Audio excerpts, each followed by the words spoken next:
Այս պահին տաղավարում կզրուցենք Հովհաննես Թումանյանի անվան տեխնիկային թատրոնի տնօրեն Ռուբեն Բաբայանի հետ։ Բարև ձեզ, պարոն Բաբայան, շնորհակալ եմ հյուրընկալվելու համար։ Պարոն Բաբայան 101-րդ տարելիցն է ցեղասպանության։ 101 տարի է անցել, մենք շարունակում ենք պահանջել միջազգային հանրությունից խոշոր տերություններից ճանաչել ցեղասպանությունը, դատապարտել Թուրքիային ոճրագործության համար։ Ըստ ձեզ, ժամանակը չէ արդյոք վերաիմաստավորել Հայաստանի վարած քաղաքականությունը, Հայաստանի ինչպես նաև Սփյուռքի, այն իմաստով, որ ապրիլի սկզբյան քարոզիա պատերազմը ցույց տվեց, որ 21-րդ դարում մենք կրկին կանգնած ենք ազգային անվտանգության վտանգի առջև, եւ այս իմաստով ավելի կարևոր չէ այս պահի դրությամբ աշխատել կայուն պետություն ունենալու համար, որպեսզի առաջին հերթին մենք կայուն պետություն դառնալով ավելի մեծացնենք մեր դերը միջազգային հարթությունում։ Դուք փաստորեն ինքներդ պատասխանեցիք ձեր հարցին, բայց չեմ կարծում, որ այդ խնդիրը այսօր է ծագել, կամ երեկ։ Ես կարծում եմ, այդ խնդիրը մշտապես կա։ Միակ պաշտպանը ազգի ժողովրդի դամուր պետությունն է, որևէ հովանավոր երբեք չի կարող քեզ պաշտպանել։ Մենք անընդհատ դաշնակիցներ ենք փնտրում, որովհետև դաշնակից փնտրելը լավ բան է, պետք չէ պաշտպան փնտրել։ Պետք չէ քո սեփական անվտանգությունը ստորադասել ուրիշ երկրի շահերին։ Սա է շատ կարևորը։ Եվ ամուր պետություն կառուցելը, այո, ես կարծում եմ սրա անհրաժեշտությունը եւ իմաստը արդեն շատ եւ շատ մարդկանց մոտ ծագեց հենց 1915 թվականին, որ հասկացան, որ մենք ենթարկվեցինք ցեղասպանության եւ ոչ միայն մեր ժողովուրդը, շատ եւ շատ ժողովուրդներ ենթարկվել են ցեղասպանության հենց այն բանի պատճառով, որ չունեին ամուր պետություն, չունեին պետություն։ Ես չեմ բացառում այս արշավը, հա, տարբեր երկրներ, բայց չեմ կարծում, որ սա պետք է լինի գերխնդիր։ Գերխնդիրը իսկապես ամուր պետություն կառուցելն է։ Վերջերս կարդացի մեքսիկական մի լավ ասացվածք, դուք ուզում էիք մեզ թաղել, բայց չգիտեք, որ մենք սերմ ենք։ Այդ կարծում եմ այս իմաստով է պետք շարժվել։ Ոչ թե թաղվել, այլ ծլել։ Պարոն Բաբան, իսկ ինչ ենք անում մենք այսօր կայուն պետություն ունենալու համար։ Ով պետք է կառուցի այդ պետությունն, այսօրվա իշխանությունը, հասարակությունը։ Ես կարծում եմ բոլորը, որտեղ պետությունում ապրում ենք մենք բոլորս, եւ այստեղ չի կարելի տարանջատել դուք պետությունը կառուցեք, ես նայեմ ինչ է ստացվում։ Բայց աշխատում ենք այդ ուղղությամբ։ Իշխանության մասին եթե խոսենք, իշխանությունն ինչ է անում։ Չէ, կարծում շատ քիչ։ Ես չգիտեմ ինչ է անում իշխանությունը, որտեղ ես իշխանության ներսից չեմ, հաստատ եթե իրենք հարցեն, իրենք շատ բան կասեն ինչ են անում։ Բայց վերջին իրադարձությունները ապացուցել են մի շատ կարևոր բան, որ այն բոլոր խոսակցությունները, որ մենք ունենք մի կայացած կառույց մեր պետության մեջ ամենակայացածը, սրանք քիչին խոսակցություններ են, որտեղ իրականում պետությունը կամ կայանում է իր բոլոր ատրիբուտներով, կամ չի կայանում։ Պետություն որևէ օղակ, որևէ շրջան չի կարող կայանալ, եթե կայացած չի պետության տնտեսությունը, եթե չի գործում ազատությունը, իսկ ազատությունը սա ոչ թե այսպես ասած ինչ որ մի դրոշակ է, որը մենք ուզում ենք թափահարել, որպեսզի դուր գանք ինչ որ մեկին կամ դուր չգանք, սա առաջընթացի գրավականն է։ Միայն ազատ տնտեսությունն է, որ հիմնավոր տնտեսությունն է, միայն ազատությունն է, որ բերում է գիտության զարգացմանը, միայն ազատությունն է, որ ապահովում է առաջընթացը։ Բոլոր ցանկությունները սահմանափակել է այդ ազատությունը, քեզ միանգամից կգցեն շատ հետ։ Սրա հետ ենք մենք առնչվում, կարծում եմ, ամեն օր։ Սահմանափակված է այսօր առհասարակ Հայաստանի ազատությունը, թե հասարակության ազատության մասին էլ կարող է։ Ես կարծում եմ այստեղ պետք է տարանջատել երկու բան։ Ազատությունը գալիս է եւ դառնում է քո բնականոն միջավայրը այն ժամանակ, երբ որ նա ձևավորվում է քո ուղեղում։ Որևէ մեկը պարտադրաբար քիչ չի կարող դարձնել ազատ։ Լինի դա իշխանություն, լինի դա ընդդիմություն։ Այստեղ շատ կարևոր է հասարակության ձևավորումը, հասարակության ներկայացվող պահանջները, որտեղ եթե այդ պահանջները լինեն շատ կոնկրետ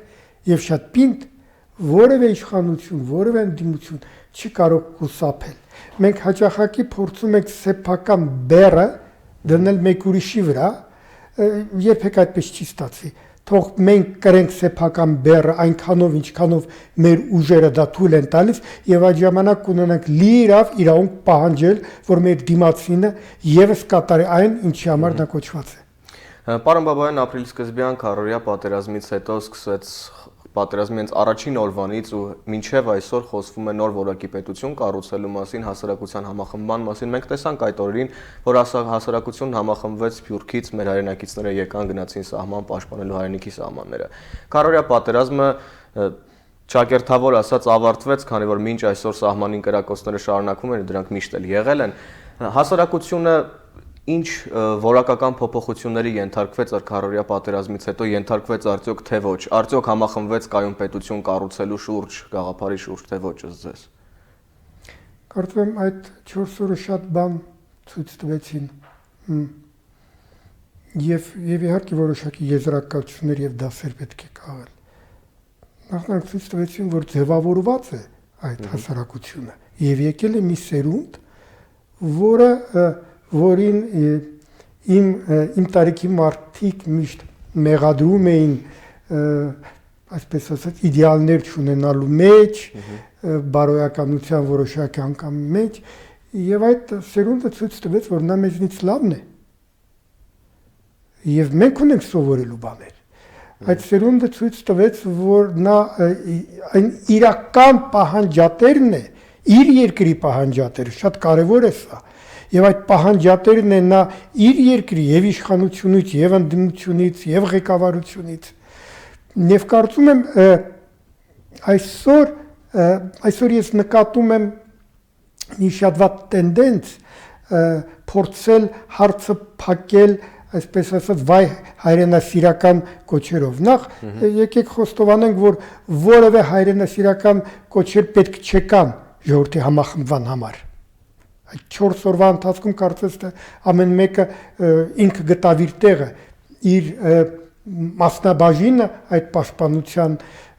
մասնակցելուն։ Եվ հիմա պետք է լուրջ վերլուծել, վերջ-վերջում ինչ կատարվեց այդ 4 օրվա ընթացքում։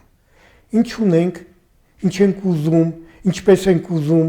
որոնք են մեր բացերը, որովհետև չի լինում այնպես, որ նման պատերազմական իրադարձության մեջ չեն լինում բացեր եւ սխալներ։ Եվ եթե մենք շարունակենք աչքներս փակել այդ ամեն ինչի վերաբերյալ, մենք վաղը կարող ենք շատ ավելի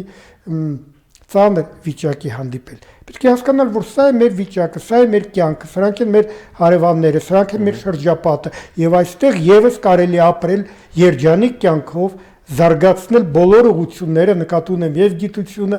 եւ առողջապահությունը, եւ տնտեսությունը, եւ քաղաքական համակարգը, եւ մշակույթը կարելի է, բայց պետք է որոշել ինչպես։ Այսպես ինչպես միջ այսօր ենք մենք գնում, հաստատ հնարավոր չէ։ Հայաստանից մինչ այսօր վերջին տարիների ընթացքում ավելի շատացել է արտագաղթը, այդ թվում նաեւ ուղեղների արտահոսքը, ինչպես ասում են, այդ ամենը կանգնացնելու ձեր նշած կայուն պետությունը, ձեր նշած թվարկած փոփոխությունները կատարելու համար որքանով է կարևորում Սփյուռքի ներգրավվածությունը։ Նայեք ինչ կատարվեց այս 4 օրվա ընթացքում։ Մենք ապացուցեցինք կարծես, որ մեր արտագաղթը կապված է ոչ թե անվտանգության հարցի հետ, այլ արդարության։ Սոցիալական արդարության եւ առասարական սոցիալական արդարություն չի։ Վերջով այս համախմբումը եղավ հանուն արդարության։ Պետք է պաշտպանել սեփական ժողովրդին, լինի դա այստեղ, թե լինի Ղարաբաղում կապ չունի։ Եվ հանուն այդ արդարության կանգնեցին բոլորը, եւ մեծ եւ փոքր։ Արտագաղթը ուրեմն արդարության պակասից է գալիս, արդեն խաղաղ կյանքում։ Խաղաղ կյանքը շատ ավելի բարդ է։ Սփյուռքի ներգրավվածությունը ես ընդհանրապես չեմ սիրում խորհուրդներ տալ, որտեղ պետք է ապրել Սփյուռքում, որպեսզի հասկանալ այն, բայց կարծում եմ, որ ամուր Հայաստան պետությունը նաև կարևոր է Սփյուռքի համար, շատ կարևոր է։ Հակառակ դեպքում, եթե չլինի ամուր Հայաստան պետություն, եթե ինքը այստեղ չկայանա որպես պետություն, երկրորդ սերունդը, երրորդ սերունդը, 5-րդ, թող 10-րդ սերունդը լինի, կվերանա։ չի լինի։ Վերջի վերջո առանց պետության չկա տես դեպք, երբ որ կա կայուն պետություն եւ Դե եթե ֆունդամենտը չկա, հա, այսրան շուրջ կարելի է պատտվել եւ նպաստել ամենը, ընդ որում նպաստել ոչ թե մուրացկանի կարգավիճակով, հա, քիչ մփող ղրկեք, չէ։ Կարծում եմ չէ։ Ամենաժամանակակից տենդենսները պետք է ներդրվեն Հայաստանում եւ պահանջները պետք է լինեն։ Հայաստանի դերը իր քաղաքակրթական դաշտում պետք է ամուր երևա։ Մեր քաղաքակրթական դաշտը ուրիշ է։